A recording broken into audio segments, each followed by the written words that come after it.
Thomas chizhanje waita basa hombe zvikuru mushure mekufacilitata reconciliation between Tytie naMoreboys munetsi kubva paya pavakambotukana iri nyaya yekwanyati, asi zviri kunzi vadzokerana nemufaro uye vachatanga kushanda vese kubva zvino kuenda mberi. Welcome back to your channel. Please don't forget to like and subscribe.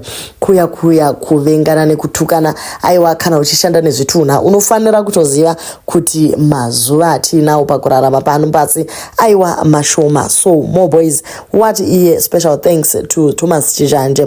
He facilitated a meeting and reconciliation between me and my fellow young brother Tytie.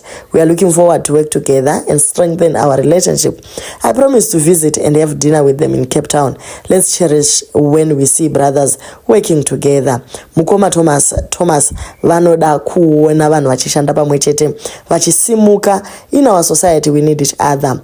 Ramangwana harizi kamwe. Apa guys unenge wakatotora side ka uchitoti aiwa isusu titori timu yakati ozozona kuti vanhu vawirirana vadzokerana.